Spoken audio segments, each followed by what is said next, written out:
Inilah kisah sejarah munculnya air Zam-Zam di Makkah, mata air yang abadi dan sempat kering dan hilang pada zaman dulu. Makkah merupakan kota yang syarat dengan ikon-ikon sakral umat Islam, mulai dari Ka'bah yang menjadi kiblat muslim seluruh dunia, Hajar Aswad yang diyakini diturunkan dari surga, Hijr Ismail yang dipercayai sebagai tempat dikabulkannya doa-doa, sampai sumur Zam-Zam yang sumbernya tak pernah kering sejak awal kemunculannya.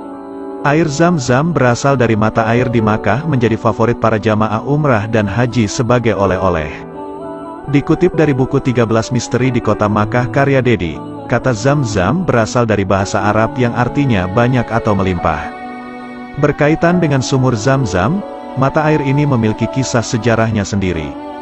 Sebagai satu-satunya sumber air di padang tandus, Zam-Zam menjadi titik kumpul sejumlah suku hingga tercipta sebuah peradaban yang makmur. Selebihnya, Zam-Zam adalah air istimewa karena beberapa keutamaannya sebagaimana dijelaskan dalam Al-Quran dan Hadits. Kisah munculnya mata air Zam-Zam di Makkah sebagai berikut. Semua dimulai ketika Nabi Ibrahim menerima mandat dari Allah Subhanahu wa Ta'ala untuk mengasingkan istri tercintanya, Hajar, dan sang bayi yang amat ia sayangi, yaitu Ismail. Berbekal tekad yang kuat, ketiganya bertolak dari Palestina menuju Ka'bah, menembus pada pasir dan teriknya matahari yang begitu menyengat.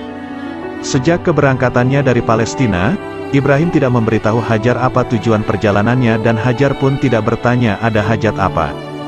Sang suami hanya tahu bahwa itu mandat dari Allah, sementara sang istri hanya memahami bahwa itu perintah suami yang harus ditaati, tanpa protes sepatah kata pun. Setibanya di Makkah, tepat di dekat sebatang pohon besar dan di atas titik yang saat ini menjadi lokasi sumur Zam-Zam, Ibrahim meninggalkan istri dan anaknya seorang diri. Tidak ada siapa-siapa di sana, betul-betul sepi dan tidak ada tanda-tanda kehidupan. Ibrahim hanya membekali mereka beberapa biji kurma dan air secukupnya.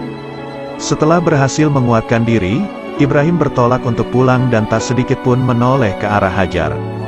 "Hai Ibrahim, hendak kemana engkau? Akankah kau tinggalkan kami berdua di lembah tak berpenghuni dan sunyi ini?" kata Hajar dengan heran. Sambil mengejar suaminya, Ibrahim hanya diam dan terus melangkah. Hingga berkali-kali Hajar bertanya namun tak juga ada respons. Ia pun berkata, "Apakah Allah yang memerintahkanmu?" "Betul," jawab Ibrahim singkat. "Baiklah, kalau begitu, Allah tidak mungkin membuat kami sengsara," timpal Hajar meneguhkan. Hajar pun kembali ke tempat semula. Sesampainya di tikungan, Ibrahim menoleh ke tempat ia meninggalkan istri dan anaknya dan berdoa agar kedua orang yang ia sayangi itu selalu berada dalam ketakwaan, tetap dijaga oleh Allah, dan diberi kecukupan rezeki. Hal tersebut sebagaimana tercantum dalam Al-Quran Surat Ibrahim ayat 37. Beberapa saat kemudian Hajar mulai lapar dan haus hingga tidak lama berselang bekal yang dititipi Ibrahim habis. Air susunya juga sudah kering. Hingga Ismail kecil mulai menangis, dirinya mulai panik dan menaiki bukit Safa untuk melihat ke lembah, barangkali menemukan orang yang bisa ia mintai tolong. Tak mendapati siapa-siapa, Hajar pun lari ke bukit Marwah untuk melihat lagi ke lembahnya berharap ada yang bisa dimintai bantuan. Namun tetap saja kosong, ia melakukannya sebanyak 7 kali. Kelak napak tilas Hajar ini menjadi rukun haji yang dinamakan Sa'i. Singkat kisah, Hajar mendengar seperti ada suara gemercik air. Semula ia mengira itu halusinasi belaka, hingga kemudian melihat ke sumber suara, dan ternyata ada sosok malaikat mengorek sesuatu dengan sayapnya di samping Ismail hingga keluarlah air. Hajar pun menghampiri sumber air itu dan mengumpulkannya. "Zammi, Zammi, berkumpullah, terikatnya Hajar penuh kegirangan." Sejak saat itu sumber air tersebut dinamakan Zam-Zam.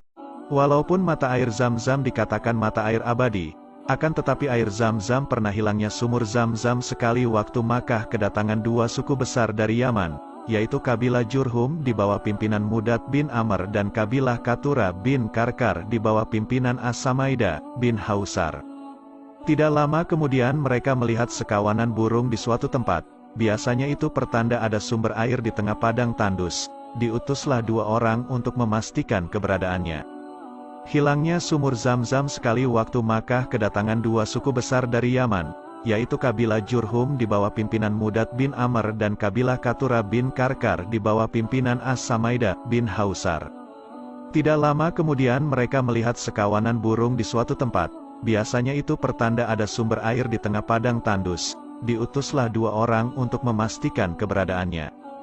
Setelah diketahui ada sumber air di sana, mereka berpindah ke lokasi tersebut dan meminta izin kepada Siti Hajar untuk tinggal di wilayahnya. Hajar dengan senang hati mengizinkan.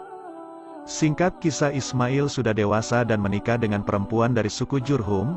Ismail kemudian menikah untuk kedua kalinya dari suku yang sama setelah berpisah dengan istri pertama. Dari pernikahannya itu ia dikaruniai 12 anak. Setelah Ismail wafat dalam usianya yang ke-137 tahun, kepengurusan Zamzam diwariskan kepada Nabit, salah satu putranya. Usia Nabit pun tidak lama sehingga kepengurusan Zamzam dipegang oleh Qoidar yang juga putra Ismail. Setelah Qoidar wafat, kepengurusan dipegang oleh Mudad bin Amar, pemimpin Jurhum. Sejak saat itu Makkah berada di bawah kendali suku Jurhum. Untuk menghindari konflik antar suku, wilayah kekuasaan di Makkah dibagi 2. Suku Jurhum mendapat daerah Kuwaikian sementara Katura di daerah Jiyad. Seiring waktu berlalu terjadi gesakan hingga kedua suku itu kekuasaan. Peperangan pun tak bisa dihindari. Dalam pertempuran itu As-Samaidat tewas. Setelah beberapa pertimbangan, mereka memutuskan untuk berdamai. Singkat kisah, suku Jurhum yang berkuasa di Makkah ternyata tidak bisa dipercaya. Mereka banyak melakukan kezaliman di tanah suci itu, termasuk menjarah harta kekayaan yang ada di dalam Ka'bah. Aturannya, jika ada orang berbuat zalim di Makkah maka harus diusir. Kezaliman Jurhum ini membuat mata air Zamzam berhenti mengalir hingga sumurnya kering. Suku-suku lain yang mendengar perbuatan orang-orang Jurhum tidak rela Ka'bah dihuni oleh kaum zalim. Akhirnya, Bani Kinanah dan Bani Khuza'ah bersatu untuk mengusir mereka dari tanah suci. Terjadilah pertempuran besar antara Jurhum dengan sekutu Kinanah dan Khuza'ah. Pertempuran berakhir dengan kekalahan Jurhum. Mereka pun diusir dari Makkah dan kembali ke negeri asalnya yaitu Yaman. Sebelum pergi, mereka mengubur rapat-rapat sumur Zamzam. Jurhum tidak ingin keberadaan Zamzam itu diketahui suku lain setelah kepergian mereka.